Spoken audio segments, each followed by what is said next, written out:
All right, welcome back for the episode of Carnivore Trades. Today is Wednesday, February 8th, 2023. If you're not done so already, please give the video a thumbs up, like, comment, subscribe to the channel.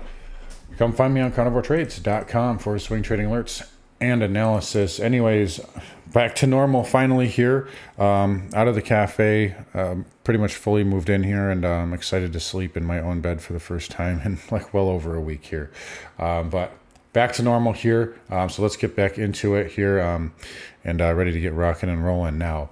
Anyways, spiders down today, down 1%, pretty much right on the dot there. Triple Qs are down 1.65, currently down 0.5%. And the Russell, actually kind of the big loser here on the day, down 1.26. Actually, well, the Qs are down a little bit more than the Russell, rather, but that is down nonetheless. Hard to make a lot out of it. Take a look where we went today. We gapped down this morning, rallied up, and then look where we went, right into that upper trend line here. And we'll go into an hourly look here. So I said we probably gap above that trend line and then roll back into it, which we have. And then we kind of continued hitting this lower trend line here. We pushed above it again yesterday and then touched again today. I think this upper trend line's been violated enough times. We can remove that. However, we have the lower trend line now. So that rising wedge is probably kind of negated. I mean, in fact, look at the widening of the range here at the end. So no longer really a rising wedge, but we still have this lower trend line here. And we'll continue to watch that. We did gap down today a little bit. Volume very light though.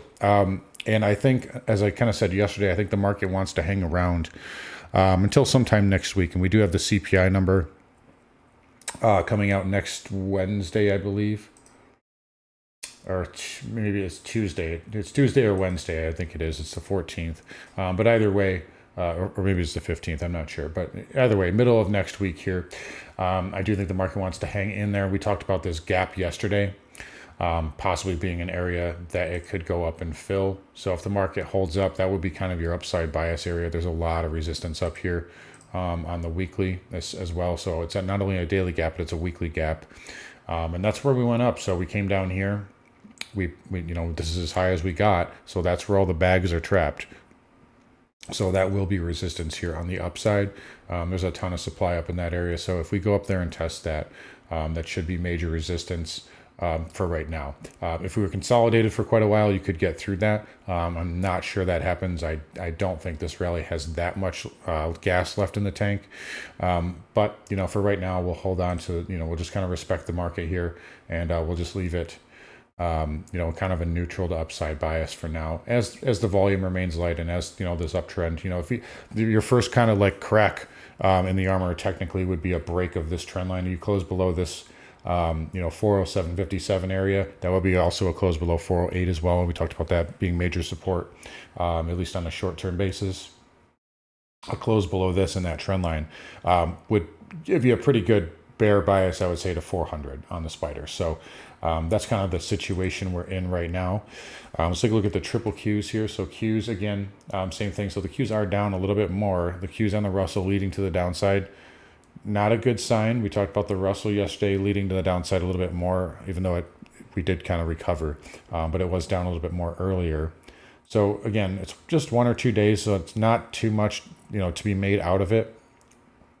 But if this continues and the Qs and the Russell continue to lead to the downside, that is going to be kind of a point for the bears there, as we need to see those risk indexes leading. And again, obviously there's a gap fill right at 392 on the Qs, and then below that there's the 20 and 200 up. The 20 is upsloping, the 200 is kind of flat, but that would be kind of your, and it would be back testing this breakout area. But that's where we would look for support in the near term if we were to roll over here. A few questions I'm getting about. In fact, I'm getting a lot, and a lot of people are talking about it too.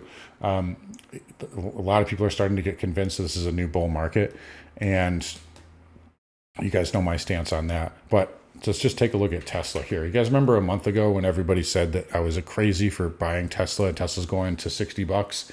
Well, Tesla's up 100% since then. That is not bull market stuff. That's bear market stuff. That's bear market stuff, guys. Tesla up 100% in the last 32 days. 32 days, guys. So there you go, 102.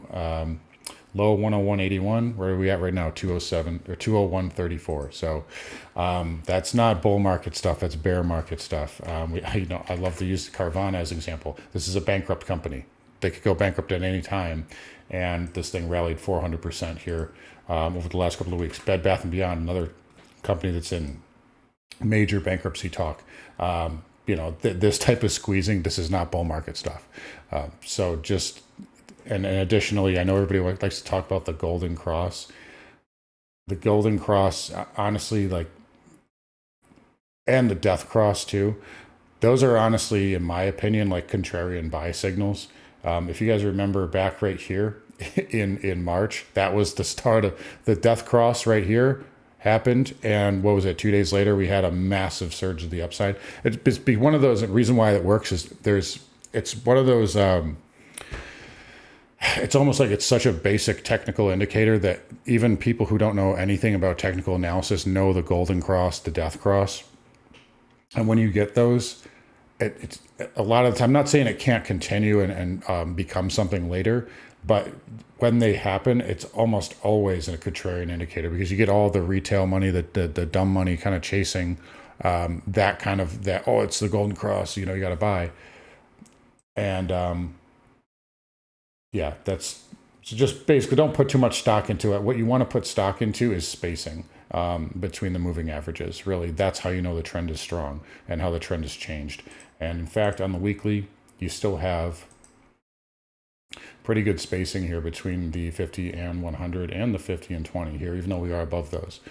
So again, just for various reasons here, there's tons of other reasons I can list, but those are some big ones here for the market, as well as there's just a bear rally, and always has been. Anyways, let's look at a few other things here. Let's get over to the SMH. So again, inside day here down 1.7%. Nothing wrong technically, structurally, or anything like that. Levels are still the same here. If you do break this green bar low, that's a huge problem. It's a fake breakout, but for right now, it's holding up okay. So we won't make too much more out of it. IGV actually holding up better than a lot of things, being in a down tape. It actually made a higher high today relative to yesterday's print, and it's in the upper range of this candle from yesterday, whereas the Qs and the spiders are basically at the lows. So IGV holding up okay. I don't know how much more gas it has in it. That was a pretty good outside candle that got rejected there. So we'll see. We have to see what it looks like going into next week a little bit more. Transport's also holding up okay as well. Again, technically you still have a bull flag here. There's still a ton of resistance up here. It's going to take a lot more than a week to push through that. Again, a lot of supply, and then a breakdown. So you're not going to break through that in 1 week. At least that's not usually how it works here. But the transports have held up well, and we'll give them the benefit of the doubt until proven otherwise. Now on to interest rates here. So again, if you guys didn't catch the video yesterday, this is a huge problem that nobody's talking about yet. But the 2-year had a breakdown, and that's, it hasn't really negated that, and now you can make a case for starting to bear flag here. It's still immature, only 2 days there, but that is a huge problem. If it helps you to look at the yield, you can look at the yield like this. So 4.32% on the 2-year, and you can see the trend line there. If we just go to the high right there, so there you go. If this fails and we break back below it, then I'll change my stance here. But basically, what the thought process is, and by the way, look at the dollar, big up move, right, and now bull flagging. So look at the ZT, big down move, now bear flagging. The problem, the premise here is Jay Powell's whole we're now in the disinflationary process is completely wrong if this maintains weakness, and if this heads towards the lows. If the 2-year continues and makes new highs, he ain't going to stop raising rates. He won't be able to stop, period. So that's something the market's not pricing in right now. I'm very interested to see what the CPI is next week, because again, there's possibility. If you asked me before, I would have said there's no way. But now with the ZT and 2-year yield pushing up, I'd say there's a possibility they could come in hot, and that could be a huge surprise. And there's your there's your catalyst for panic. So anyways, that's what's going on with bond land right now. ZB 30-year holding up okay. Let's look at the TYX. So, you know, it's hanging in there all right. But the yield is starting to go back up. And I mean, this doesn't look like a top to me necessarily. It looks more like a consolidation, especially on the monthly. It looks to me like it's just kind of waiting for this 20 MA to kind of upslope here and get underneath it. So that to me is a huge problem. If bonds really start to break down and we see the yields go back up, obviously that's a huge catalyst, as I just mentioned. So keep an eye on that. Here, 10-year basically flat on the day. We still have big inverted yield curves, you know, pretty much across the board. So anyways, XHB, ITB hanging in there. ITB did break the lows of yesterday. XHB did not, but still a little bit of a weak showing here. It's trying to hold this trend line. If we break back below that, you could make a case you got a fake break, possible blow off top. And we talked about how parabolic they were last week.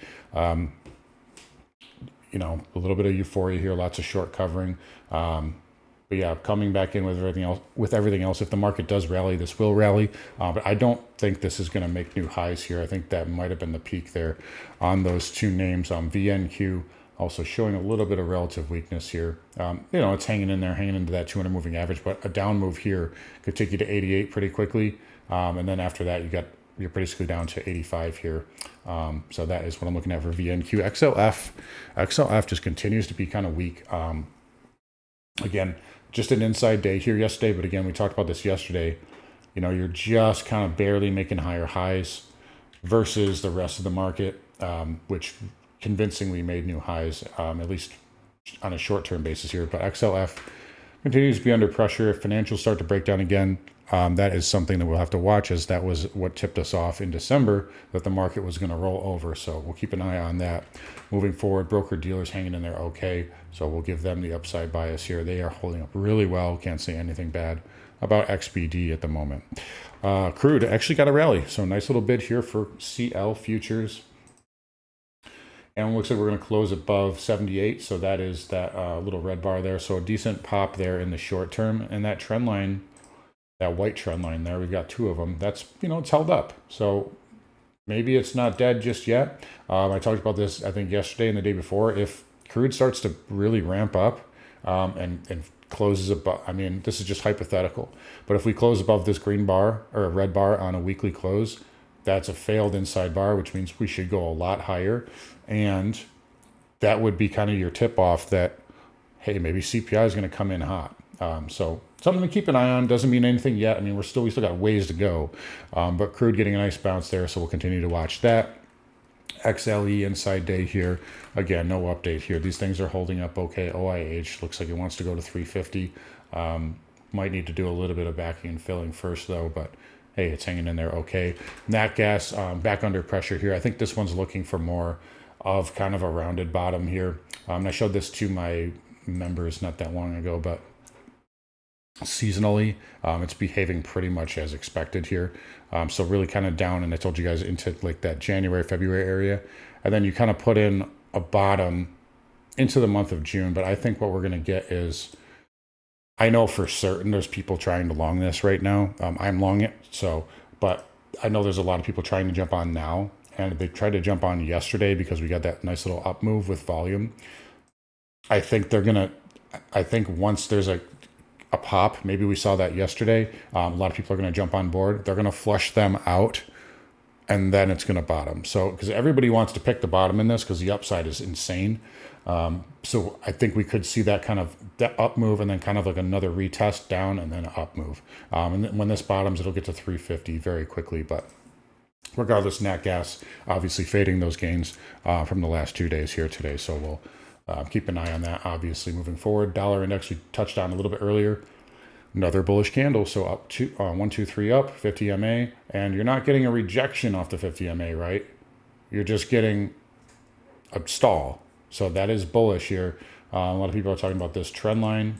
Let me draw that in properly. Right there. So you're into that, and take a look. So, you know, the first hit, we're right down. Second hit, right down. Third hit, we're not going down immediately, right? So we're kind of hanging in there. If we consolidate that, that will move up, which I think it will. dollar index. I've got buy signals all over dollar index and sell signals on all the other currencies right now. Gold here, starting to look at a bearish inside bar, and a good one at that. This can backtest 1925 to 1920, maybe that daily 20 MA, maybe even this trend line again. I mean, this trend line's not exact, but it's rough. It's roughly decent. So we'll see what we get here. That red bar high will be resistance regardless. But yeah, looks like a bear flag starting to form there on GC. And again, that's kind of confirming what I'm seeing here on the dollar. Silver also looks weak. Don't try to buy it at 22. I would wait for 21 or wait for a bear pattern, then I move down, and we'll watch it moving forward. We will be in silver again. Traded it a bunch of times last year. We'll do it again this year. But like I said yesterday, that's a good failed pattern. That's going to have velocity when it starts to break down. Platinum here, same thing. Inside bar, that one wants to go lower, so we'll just lay off of that for now. Copper, inside bar, so we'll see if that can develop here and get down to that 395 area. Market's set to close here in a few minutes, or actually in about a few seconds, actually. So get Bitcoin really quickly. So Bitcoin, it's under a little bit of pressure here. This is not bad consolidation, though. Up move, and then a kind of another micro inside bar inside of this big up move. The longer this consolidates, the more it can, more of a chance it has to hold up. What you don't want is basically what we just saw in silver, which is kind of like a rolling top pattern, which could be, it could be getting in play there. So we'll watch for that. You got these higher highs and then now kind of like a lower high. So we'll watch for that moving forward. But for now, we'll give it the upside bias here as long as it holds kind of these pivots. If it loses these pivots, right around 22,300, you probably headed right back down to 21, and that would make it a much less bullish structure. All right, so let's get back over to the spiders. Markets just closed, obviously. Yeah, we're basically flat here from where I started the video. 70 million shares. Let's not make too much out of it. I think the market's just kind of hanging in there right now. Maybe we might already be waiting on that CPI data for next week. But man, the volatility's been nuts lately. I mean, it's not like Powell said anything different yesterday. We talked about that, and look at the swings here. You're talking 408 to 415, 415 to 407. This happened in about an hour, and then in about 90 minutes, we went another nine handles. So maybe today was just a result of the excess volatility from yesterday, kind of just market trying to digest what was going on. But for right now, nothing's really changed. We'll just give the market the benefit of the doubt until proven otherwise. Watch that trend line there on the spiders. If that breaks, that would be your first kind of crack in the armor from a technical basis. Anyways, guys, gonna wrap it up here. You guys take care. Come find me on carnivoretrades.com. Talk to you all tomorrow.